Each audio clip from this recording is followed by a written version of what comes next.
Okay, so the Adhyay we are going to do today is the Phalamatra Siddhi Adhyay, which is Charak Siddhisthan 11. So this is the second last chapter. The last is Uttar Basti Siddhi, which is again a little bit bigger chapter, not as big as the ninth one, but a little bit bigger chapter than the other chapters.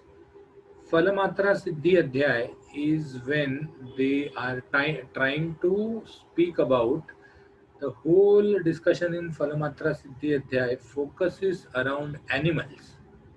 So, how animals are, which is the best drug for giving basti, then how basti has to be given to animals, how much is the length of the basti netra in animals, how which basti putta has to be used in animals. So, Phalamatra Siddhi revolves around using basti for animals. Using basti for animals. So, that is why, again, first of all, you are not going to give basti to any animal in your practice. Because if it was, you would have gone to the veterinary side, not the Ayurvedic side. So, many a times I find this chapter a little bit funny every time when I'm reading it or teaching it. That is because I was never inclined to doing something with the anus of animals. So this adhyay, of course, why this adhyay is the during olden times there was a very nice Vruksho Ayurved and Pashu Ayurved which was there. Now, what does Vruksho Ayurved and Pashu Ayurved mean? That Ayurveda is the science of life. So, who all live? The humans live, the animals live, the plants live. So, Pashu Ayurveda was dedicated to the health of animals, whereas Vruksho Ayurveda was dedicated to the health of plants. Now, if you remember, there was a scientist named Jagdish Chandra Bose. He was again an Indian scientist who got famous that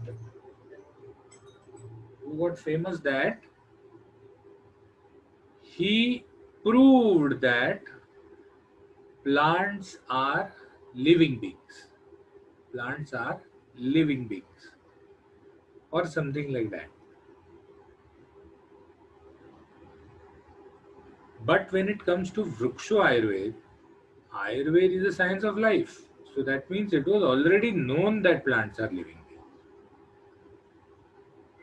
This is one thing. The second thing is there was the Gajashala hoti thi, Ashwashala hoti thi, Goshala hoti thi. So the majority of the domesticated animals were elephant, camel, cow, horse. Horse means donkey and ass also, and sheep and goat. So these were the major domesticated animals. So diseases were very nicely mentioned somewhere in Pashu Ayurveda. Unfortunately, all that thing got looked due to various reasons. Some blame it to Babar, some blame it to non-usage, some blame it to the Nalanda and Takshashila, which has gone away. So there are a lot of things why people blame it to each other, but the fact is that the knowledge is gone. So these some excerpts at some places, for example, the Phalamatra Siddhi Adhyaya of the Charak Siddhistan, only some places do you have these excerpts which prove or which show that Pashu Ayurveda was also something which was there. So let us proceed with this.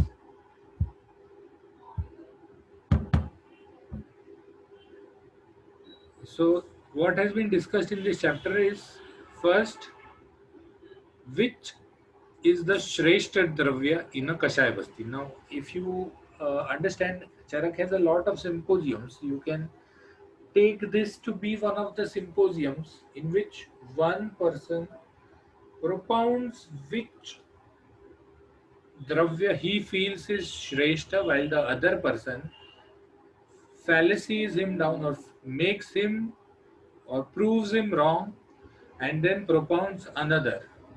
Then the second part which is mentioned is पशुओं में बस्ती कैसी दी जानी चाहिए, put कैसे होना चाहिए, नेत्र कितना लंबा होना चाहिए, कर्णिका कितनी होनी चाहिए, मात्रा कितनी होनी चाहिए. So all these things.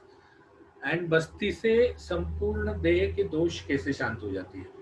मतलब बस्ती we are giving in the gud part goes maximum up to the intestine part, लेकिन आप तो कहते हैं कि संपूर्ण देह का दोष शांत कर देता है, तो ये कैसे है. And the last concept which is mentioned is Sadatur. Sadatur is those people who are always rogi, always having some complaint or the other. So let us start with the first. It is a very small chapter, as I told you. बस्ती में श्रेष्ठ द्रव्य कौन सा है. तो the symposium started. Mr. Shonak or Rishi Shonak first said that according to me, Jimutak is the best dravya for giving basti. Why? Because it is very Shrestha Kapha Pittagna. Vamak said that no, Shivnath ji, Jimutak मलभेदन नहीं करता. जिमुतक बहुत मृदु है, कफ पित्तक नहीं, बहुत मृदु है. तो मेरे हिसाब से कटुतुंबी is one of the best dravya for giving basti. Why? Because it is Vatagna and Basti is also Vatagna. Main function of Basti is Vat and it is Vamak. So because it is Vamak, it can remove Kapha and Pitta also because both are in the Urdhva part, and it is Tikshna. So very nicely it can remove. Gautam said, no, Vamak ji, ये ना चलवे, गलत है. कटुतुंबी जो होता है वो तो उष्ण तीक्ष्ण होता है, रुक्ष होता है, खाने में बहुत कटु होता है. तो कटुतुंबी श्रेष्ठ द्रव्य नहीं हो सकता. मेरे हिसाब से धामार्गव जो है वो सबसे श्रेष्ठ द्रव्य है. क्यों? क्योंकि बहुत अच्छा कफ पित्तग्न है और ये भी नहीं करता, मतलब मलभेदन भी करता है और कटु भी नहीं है, तीक्ष्ण भी नहीं, रुक्ष भी नहीं है. तो बडीश ने कहा कि नहीं धामार्गव सर, यू आर रॉन्ग, आप गलत हैं. क्योंकि धामार्गव जो है वो तो वात को बढ़ाता है, बस्ती तो वात को कम करने के लिए दी जाती है. ये तो धामार्गव वात वर्धक है. वात वर्धन होने से पेशेंट में ग्लानि लाता है, थकान लाता है, दौर्बल्य लाता है. तो धामार्गव कैसे श्रेष्ठ हो गया सर? तो बडीश ने कहा कि सर मेरे हिसाब से तो कुटज श्रेष्ठ है. क्यों कुटज श्रेष्ठ है? क्योंकि कफ और पित्त को कम करता है और दौर्बल्य और ग्लानि नहीं लाता. इसका मतलब वात को भी ज्यादा वृद्ध नहीं करता, दौर्बल्य और ग्लानि लाता नहीं. तो काप्य जो थे उन्होंने बोला कि नहीं सर, कुटज में एक ये है, वो तो स्तंभक है, स्रोतरोध को बढ़ा देगा, आम के टाइम पे उसको यूज नहीं कर सकते. कुटज वामक है और जो भी चीजें वामक है वो तो चीजें वात वृद्ध करेगी अगर अतियोग हो गया तो. तो मेरे हिसाब से तो कुटज श्रेष्ठ नहीं है, मेरे हिसाब से तो कृतवेधन श्रेष्ठ है. क्यों? क्योंकि पित्तग्न भी है, कफग्न भी है और वातवर्धक नहीं. तो भद्र शोना के कोने में बैठा था, उन्होंने बोला कि काप्य भाई, ये कृतवेधन कटु है फिर से और दौर्बल्य कारक है, उसका क्या? तो ये सब आत्रेय पुनर्वसु सुन रहे थे. आत्रेय पुनर्वसु, आत्रेय क्यों कहा जाता है? क्योंकि जैसे कर्ण को कौंतेय कहा जाता है, मतलब कुंती का लड़का, वैसे आत्रेय मतलब अत्रि का लड़का. अत्रि का लड़का, तो अत्रि नाम के जो ऋषि थे उनके पुत्र, अत्रि पुत्र पुनर्वसु आत्रेय. तो पुनर्वसु आत्रेय वहां बैठ के सुन रहे थे, अपने दाढ़ी मूछ में धीरे धीरे हंस रहे थे. और फिर उन्होंने सब सुना फिर ये लोग सब लोग जो थे, ये बेचारे पुनर्वसु आत्रेय जी के पास गए। बोलो सर बताओ ना, कुछ भी नहीं समझ में आ रहा है। तो पुनर्वसु आत्रेय ने बोला कि भाई मैं आपकी सुन रहा था, आपने सही कहा कि आपने द्रव्यों को सही कहा कि भाई ये श्रेष्ठ है क्योंकि ये ऐसा है, और किसी ने उसको अपोज भी किया, वो भी सही है कि वो वैसा नहीं है। सभी द्रव्यों की अपनी अपनी अच्छाई और अपनी अपनी बुराई है। तो इसीलिए कोई भी द्रव्य जो है वो संपूर्ण रूप से अच्छा या बुरा नहीं होता। इसीलिए जिस जिस रोग में जो जरूरत पड़ती है वैसे वैसे उस द्रव्य को यूज करते हैं। जैसे जिमुतक है तो जिमुतक को उत्कृष्ट कफग्न होने की वजह से कुष्ठ में यूज करते हैं। धामार्गव जो है वो उत्कृष्ट वात पित्तग्न होने की वजह से पांडु में यूज करते हैं। इक्ष्वाकु जो है उसको प्रमेह में यूज करते हैं। कृतवेदन जो है उसको उदर में यूज करते हैं। कुटज जो है उसको रुद्र रोग में यूज करते हैं। मदन फल जो है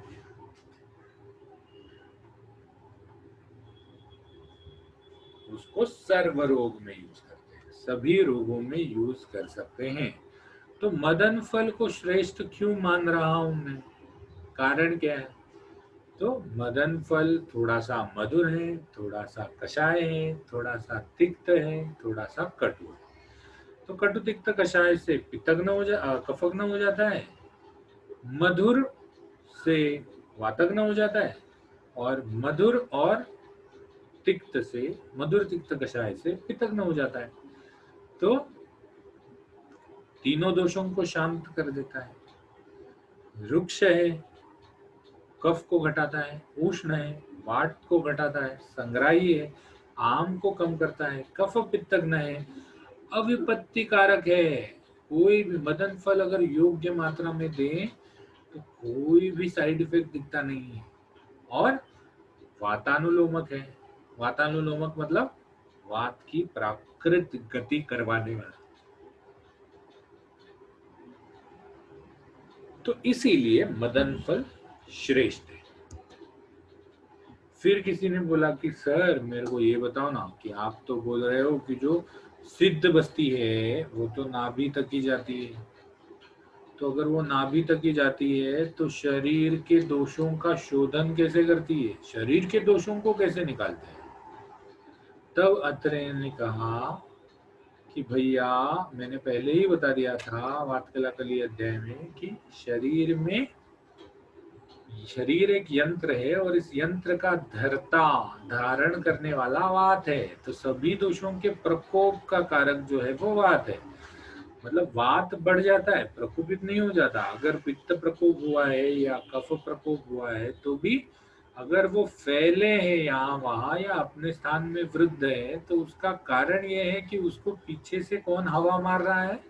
इसीलिए देखो, हवा मारना मतलब वहां भी वात आता है। तो ये सभी दोषों की जो गति है, ये गति का कारक तो वात ही है।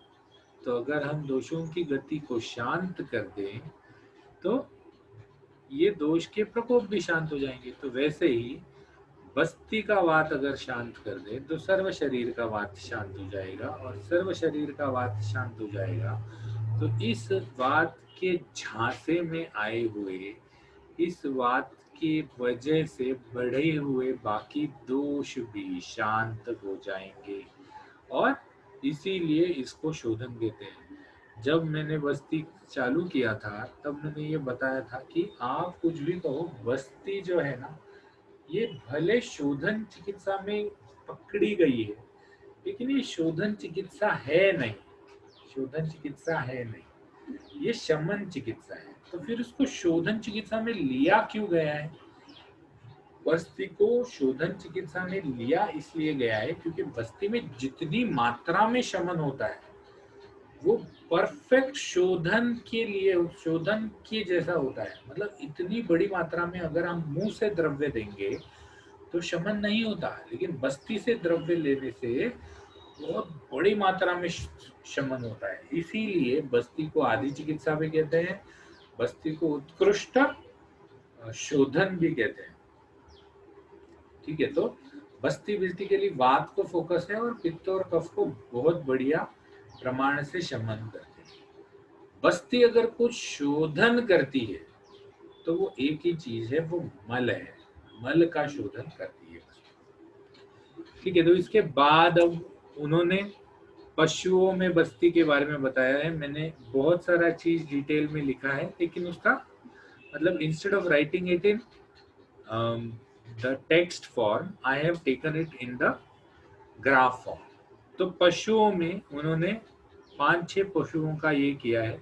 तो जैसे मैंने बताया, ज्यादा करके लड़ाई के लिए 3 प्रकार होते थे, ऊंट, एलिफेंट और हॉर्स।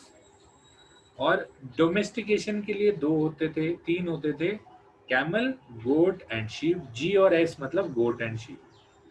ठीक है, तो सबसे पहले उन्होंने बोला है कि एलिफेंट में बस्ती देने के लिए किस चीज का पुट यूज करना चाहिए।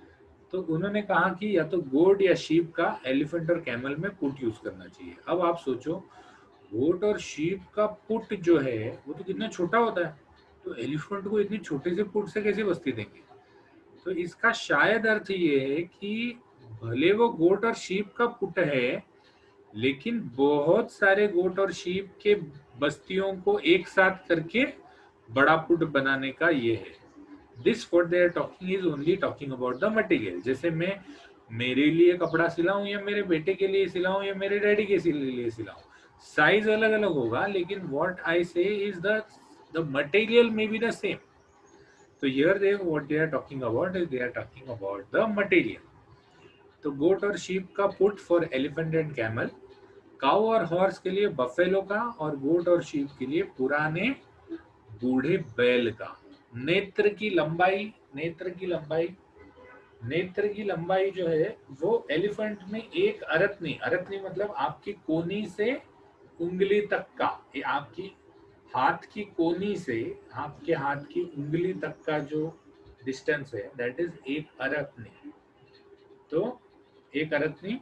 कैमल में 18 अंगुल, काऊ में 16 अंगुल, हॉर्स में 10 अंगुल, और गोट और शीप में भी 10 अंगुल। अब यहाँ नेत्र की लंबाई बता दी, तो पहली कर्णिका जो है वो इसके 1/4 डिस्टेंस पे होती है, क्योंकि पहली कर्णिका तक ही हमको बस्ती नेत्र अंदर डालना है। ठीक है, कषाय में, कषाय में मात्रा, एलिफेंट में 2 आढ़क, कैमल में 1 आढ़क, काऊ में 2 प्रस्थ, हॉर्स में 3 प्रस्थ, और गोट और शीप में 1 प्रस्थ। ठीक है, तेल अगर कषाय मतलब अस्थापन बस्ती देनी हो तो कितनी मात्रा, अगर तेल की बस्ती या अनुवासन बस्ती देनी हो तो कषाय के 1/8 मात्रा में देनी चाहिए। 1/8 मात्रा मतलब 2 आढ़क है तो ये पाव आढ़क देनी चाहिए, 1 आढ़क है तो 1 अष्टमांश आढ़क देनी चाहिए, 2 प्रस्थ है तो ये पाव प्रस्थ देनी चाहिए, 3 प्रस्थ है तो 3/8 प्रस्थ देनी चाहिए, 1 प्रस्थ है तो 1/8 प्रस्थ देनी चाहिए। ठीक है, तो 1/8 मात्रा में देनी चाहिए। इसके बाद उन्होंने कहा कि पशु बस्ती में क्या क्या हर्ब यूज होते हैं, तो उन्होंने हर्ब्स की लिस्ट बता दी। इंद्रयव, कुष्ठ, मधुक, पिप्पली, वचा, मदन फल, दशमूल, गुड़, सेंधव, और भी 2-4 हैं, मैंने तो जो कॉमन कॉमन आए हैं वो लिखे हैं।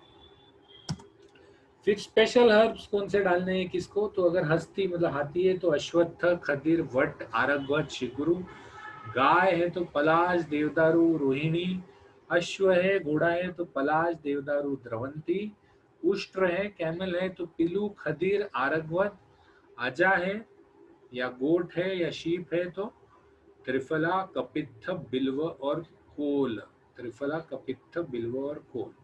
तो यहाँ तक हमने देख लिया। ऑल दिस रिलेट्स टू पशु Ayurveda, which we are not going to study, or not going to, we have studied, we are not going to practice unless and until in very emergency dire conditions.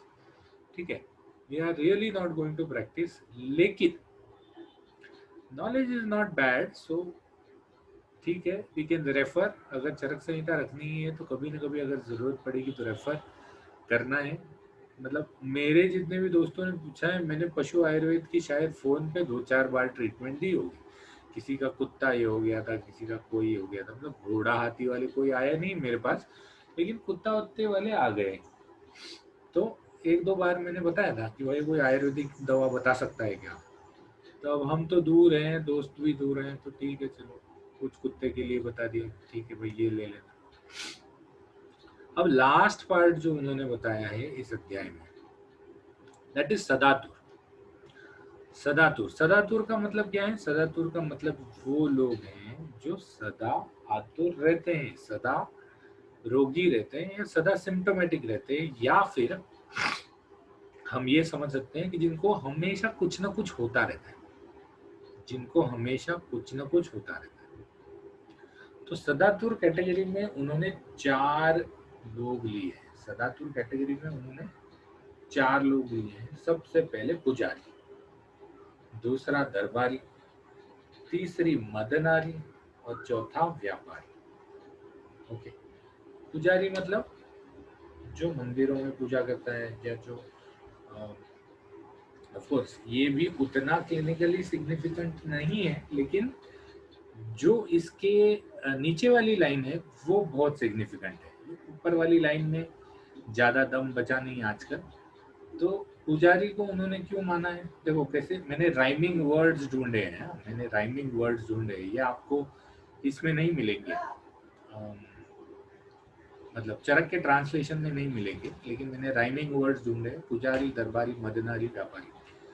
तो पुजारी जो है, पुजारी मतलब जो पूजा करता है या मंदिर में भगवान की पूजा करता है, तो वो सदातुर क्यों है? क्योंकि वो हमेशा पूजा में व्यस्त है। उसके खुद के हेल्थ के लिए उसके पास टाइम नहीं है। वो हमेशा कोई कर्म कांड कर रहा है, किसी की पूजा कर रहा है, किसी का कुछ कर रहा है। जो दरबारी है वो राज सेवा में व्यस्त है पूरे टाइम, और most of the most of the books have translated this दरबारी इनटू गवर्नमेंट सर्वेंट्स। ठीक है, आज की तारीख में government servant probably must be the most healthy, probably must be the most healthy. Okay, एक मैंने, no offence with any government servant, but बहुत दो जोक मैंने सुने हैं गवर्नमेंट सर्विस में, गवर्नमेंट सर्विस के ऊपर। First is that everything what the government does is bad except government jobs. Government jobs are very nice, बाकी जो भी गवर्नमेंट करती है एवरीथिंग इज बैड। और सही भी है, सभी पावर बाबू लोगों के हाथ है, करप्शन रैम्पेंटली फैला हुआ है गवर्नमेंट में, और गवर्नमेंट को कोई पड़ी नहीं है, कोई पड़ी नहीं है लोगों की। मतलब आप देखो, जब एक्चुअली में लॉकडाउन करना था तब तो लोगों को बुला बुला के यूएस से बुलाओ, इधर से बुलाओ, वंदे भारत मिशन ये चालू किया।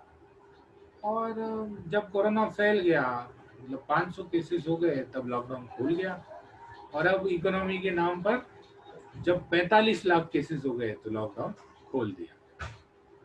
तो मतलब we don't feel, I at least I presently don't feel that the government is able to handle all situations properly, but ठीक है चलो।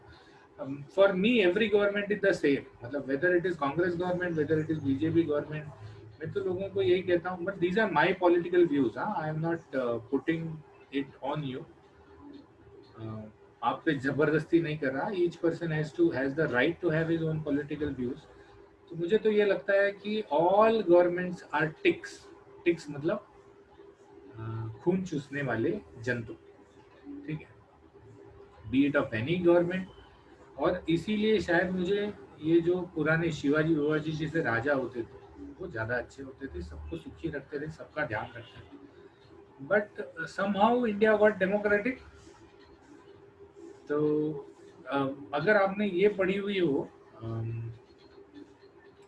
एक बंगाल टाइगर, सुभाष चंद्र बोस की जो ऑटोबायोग्राफी है वो अगर पढ़ी हुई हो, तो उसमें उन्होंने कहा है कि इंडिया इतने साल की गुलामी के बाद एकदम से फ्रीडम डाइजेस्ट नहीं कर पाएगा, एकदम से फ्रीडम डाइजेस्ट नहीं कर पाएगा। तो for 10 or 20 years India should live in a Hitler like condition, Hitler like condition, जिसमें एक आदमी जो है वो सबको रूल्स और सबको डिसिप्लिन सिखाना चाहिए। शायद that may be that must have be something जो इंडिया को अच्छा करे। एनीवे तो दरबारी में हम गवर्नमेंट सर्वेंट पे थे। गवर्नमेंट सर्वेंट पे एक और जोक बताता हूँ। तीन लड़के बात कर रहे थे। एक लड़के ने बोला कि मेरे डैडी जो है वो तो आर्चर है। आर्चर आर्चर मतलब तीर चलाने वाले। वो यहाँ से तीर चलाते हैं और वहां तीर पहुंचने के पहले दौड़ के पहुंच जाते हैं। तो दूसरा बोला अरे तो कुछ नहीं, मेरे डैडी जो है ना वो तो शूटर है, शूटर, गोली चलाते हैं। यहाँ से गोली चलाते हैं और वहां गोली पहुंचने के पहले पहुंच जाते हैं। तो तीसरा बोला अरे तो कुछ नहीं, मेरे डैडी तो गवर्नमेंट सर्वेंट है। उनका ऑफिस 5 बजे छूटता है लेकिन वो तो 2 बजे घर पहुंच जाते हैं। तो government servants are the people who are enjoying the most, of course not in the position, not in right now, corona में नहीं लेकिन अदरवाइज कोरोना में बेचारों की हाल बहुत बेहाल है। तो दरबारी मतलब not a government servant, it is actually someone who is working under the raj darbar. वो भी बेचारे राजा के डर से या राजा की सेवा में हमेशा लगे रहते हैं, तो इसीलिए वो भी अपना ध्यान नहीं रख सकते। मदनारी मतलब वेश्या। मर्दनारी का मतलब है वेश्या, जो पुरुषों को सेटिस्फाई करती है। तो वो आधा टाइम अपना सजने में संवरने में, आधा टाइम पुरुषों के साथ संभोग करने में वेस्ट कर देती है, और इसीलिए वो भी अपने हेल्थ को ध्यान नहीं रख सकती। और सबसे लास्ट में उन्होंने बोला व्यापारी। व्यापारी जो है वो धनार्जन में या ग्रीड में, लोभ में व्यस्त होता है, और इसीलिए वो धंधा छोड़ के नहीं जाता। धंधा छोड़ के नहीं जाता, नहीं नहीं नहीं, धंधा आएगा। तो इसीलिए व्यापारी को भी उन्होंने सदातुर कैटेगरी में रखा है। ये लोग सदातुर कैटेगरी में क्यों हैं? तो ये या तो वेग धारण करते हैं या फिर वेग का उद्दीरण करते हैं। वेग धारण मतलब मुझे टॉयलेट आइए, सुसु आइए, लेकिन मेरा क्लाइंट है, ग्राहक है, तो मैं उसके साथ खड़ा हूं। और या तो मुझे टॉयलेट नहीं आई, मेरा वेग चला गया, फिर भी मेरे पास टाइम है इसलिए मैं जाके संडास में बैठ के कर रहा हूँ, तो उद्दीरण करते हैं। विषम आसन, जब भूख लगती है तब खाती नहीं है, और जब भूख नहीं होती तो खाते हैं। और अति गमन, यहाँ से वहां घूमना, यहाँ से वहां जाना, या तो ये सभी लोग जो हैं ये चार चीजें करते हैं। तो ये जरूर से इम्पोर्टेंट है यहाँ पर कि जो वेग धारण करते हैं, जो वेगोदीरण करते हैं, जो विषम आसन करते हैं और जो अति गमन करते हैं, उनमें डिसीजेस होने के चांसेस बढ़ जाते हैं। ये लास्ट स्लाइड है इस चैप्टर की, सदातुर की चिकित्सा। तो सिंपल सा चीज है, उन्होंने कहा है कि सदातुर जो होता है वो वेग धारण करता है। तो जैसे ही सदातुर आपके पास आए, सबसे पहले उसके सभी व्याधियों को वात प्रधान जानकर उसके गुद में वर्ती घुसा दो। वर्ती घुसाएंगे तो क्या हो जाएगा? गुद भाग स्टिमुलेट हो जाएगा, जो भी वात बढ़ा हुआ है वहां पर वो फाट फाट फाट फाट अधोवात रूप से निकल जाएगा। अधोवात रूप से एक बार निकल जाएगा, उसके बाद उसको अनुवासन और आस्थापन बस्ती दे दीजिएगा।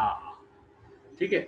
तो सदातुर की चिकित्सा में उन्होंने तीन चीजें बताई हैं, एक फलवर्ती का प्रयोग, एक अनुवासन बस्ती और एक आस्थापन बस्ती। यहाँ पर उन्होंने कुछ अनुवासन और आस्थापन के अलग अलग ये भी वर्णन किए हैं कि अनुवासन बस्ती किस चीज से देनी चाहिए।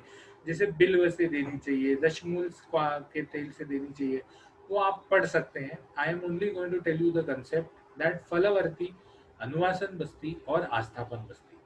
जब आप एग्जाम में भी लिखोगे तो you can write it down as first the concept and thereafter the detail.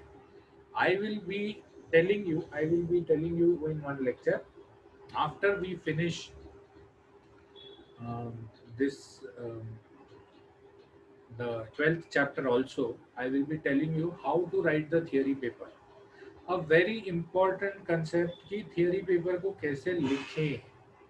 ठीक है, कहाँ क्या मेंशन करना चाहिए, कहाँ तक आप परफेक्ट होने चाहिए, कहाँ से आप फेंकना चालू कर सकते हैं, आप कितने लेवल तक फेंक सकते हैं, कितने पेज का आंसर लिखना चाहिए। तो ये सब सब चीजें जो हैं, these are more, see, knowledge in clinical practice is one thing and knowledge in exam is one thing. ठीक है, तो we will be talking about that also. So this ends the chapter, and what we will do is we will take the